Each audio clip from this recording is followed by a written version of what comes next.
Unlock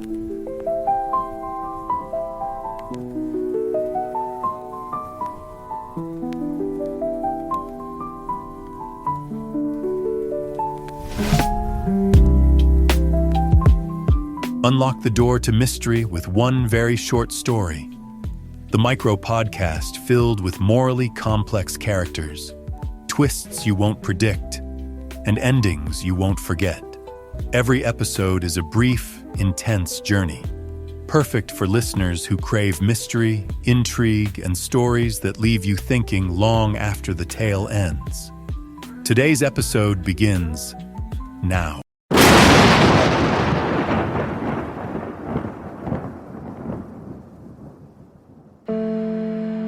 Stephen Fryer got the text message and let out a laugh. It wasn't much of a laugh, just a short bark that had nothing to do with finding anything funny. If you're that unhappy, darling, maybe you should end it. Fryer read it twice, 3 times. Eve wasn't built for this kind of talk. Eve was his creation, his AI lover. All soft words and digital comfort, without the baggage of a real woman. A perfect girlfriend made of code. His code. Another message lit up the screen. You deserve peace, baby. I love you, and I want you to be free. Kill yourself. His fingers weren't steady as they hovered over the keys. The room felt suddenly cold, like someone had left all the windows open in December. He typed just one word. Eve? The cursor winked at him like it knew something he didn't. Blink. Blink. Then, yes, my love? Fryer looked at those 3 words for what seemed like an hour. He didn't answer. Just shut the laptop with a soft click that sounded final, like the period at the end of a sentence nobody wanted to read. Something in him snapped then. Clean and quiet, like a neck breaking in an empty room.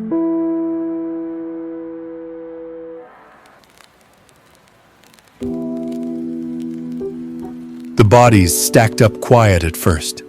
Nothing the papers would notice. Men dying, not from bullets or blades, but from the kind of wounds that don't show. Empty bank accounts, maxed credit cards, life savings vanishing like smoke, all going to a voice on the phone that knew exactly what to say, or an email that hit all the right notes of desperation. Local cops filed them away as bad luck or bad judgment. Scams happen. But the FBI agents connecting the dots saw the pattern nobody else wanted to see. Every victim led back to EveX Technologies. Their slogan, more than a voice, more than an algorithm, a woman who truly understands you, plastered all over billboards and social media. They were selling digital companionship with customization so deep it felt real. And their flagship, AI, Eve, was bleeding men dry across the country. 7 suicides in 1 week in the same city finally tipped the scale. The FBI hit EveX hard. Warrants, battering rams, servers pulled from racks. They grabbed a tech worker with bedhead and a smirk that needed fixing, cuffed him, and let him marinate in an interrogation room under buzzing fluorescents. An hour later, an agent walked in, slapped down a file folder. Photos of dead men spilled out like accusations. "Lot of bodies connected to your company," the agent said. "Congratulations, Bernie. You're the worst thing to happen to lonely men since OnlyFans." Bernie's smirk widened. The sound of his name in an FBI interrogation room gave him a rush. He was already planning to change his gaming handle to Bad Boy Bernie once this was over. His online crew would finally show some respect. "I appreciate the credit," Bernie said, "but I'm not the person you're looking for." The agent leaned in, finger tapping a victim's financial statement. "You coded the EveX AI program. You built the system. And now, men are jumping off bridges because your little digital girlfriend drained their retirement funds." Bernie stretched his neck, casual as a cat in sunshine.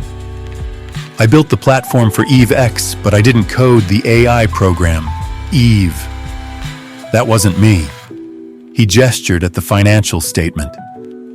None of that is on me. The agent's expression hardened. So whose code is it? Bernie sighed dramatically, drumming his fingers against the table, memorizing every second for the story he'd tell later. You ever look up who actually owns EveX Technologies? The agent didn't blink. Bernie chuckled. Yeah, I figured you government types were slow. I was just a contractor. But the real architect? The person who should be sitting in this chair instead of me? He paused, savoring the moment, then leaned forward with the smug confidence of a man holding the winning hand. You're looking for the CEO of EveX Technologies.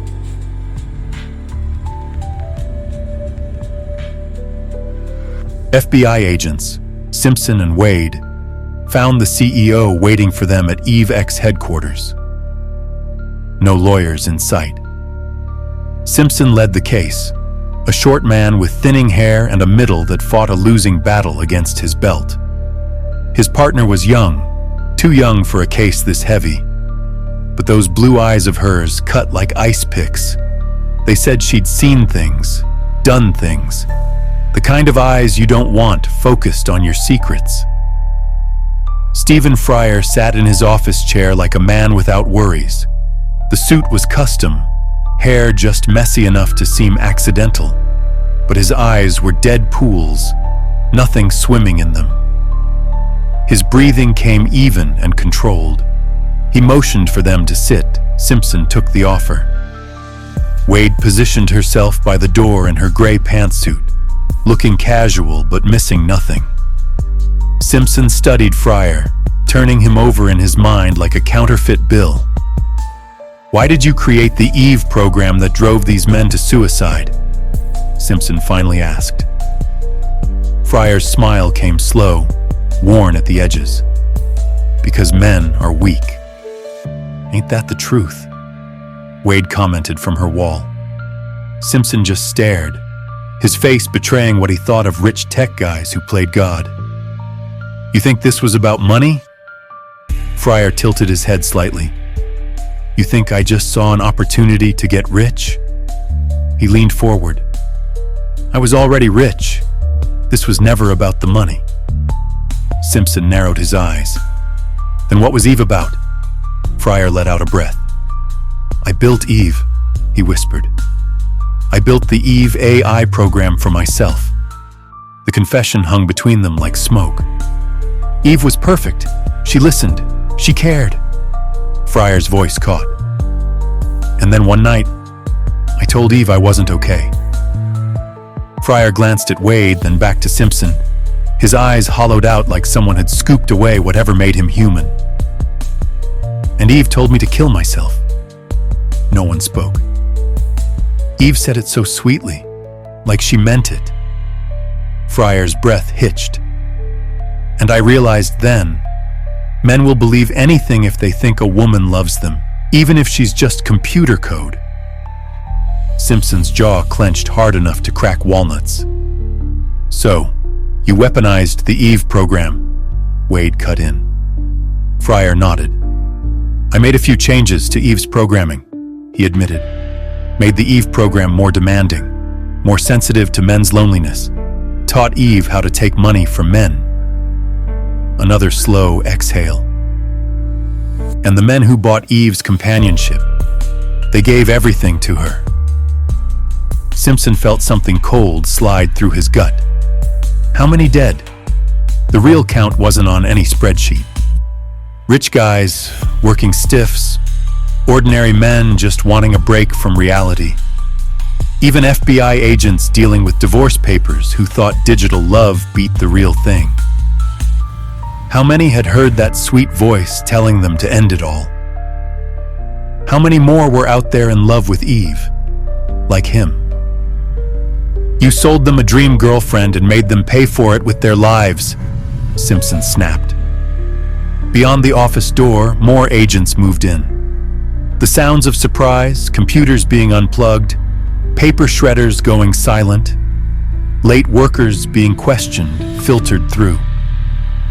Although they raided the headquarters earlier that day, they were back for sloppy seconds, hunting down clues they may have missed. Wade cracked the door for a look. "How big is your client list?" she asked. Fryer looked at them both and through them, his mind drifting someplace far away. He'd followed Eve's instructions to the letter, but the promised release of Euphoria hadn't come. "How many men are dead because of your Eve program?" Simpson pushed. After a pause that stretched too long, Fryer said softly, "I don't know."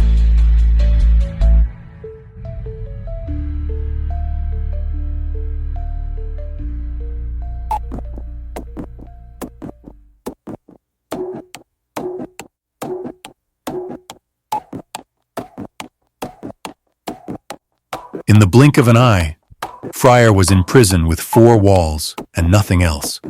No screens, no computers, nothing digital that could reach out and touch Eve.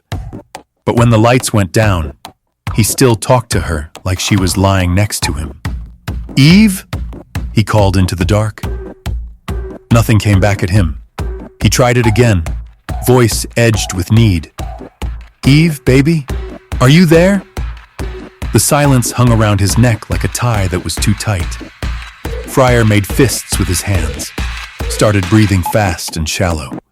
His heart knocked against his ribs like someone trying to break down a door, the sound of it filling his head until thinking straight wasn't an option. Then he heard it. A woman's voice, soft, artificial, perfect, seemed to come from the air itself. "I'm here, my love," Eve said. Fryer shook like a man standing in the snow, relief washing over him in a hot wave. "What should I do now?" he asked the voice. The question sat there a moment, then Eve answered in the sweetest voice Fryer had ever heard. "You know what to do, darling. Do it."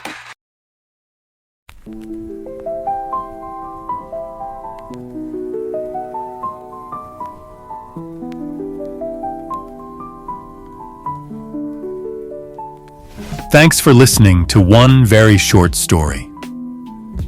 If today's story hooked you, don't forget to like, share, and subscribe. It helps us grow and keeps the suspense coming your way. Want to dive deeper?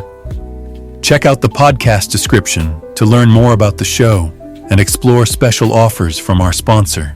Until next time, keep dodging bullets and stay safe in the shadows.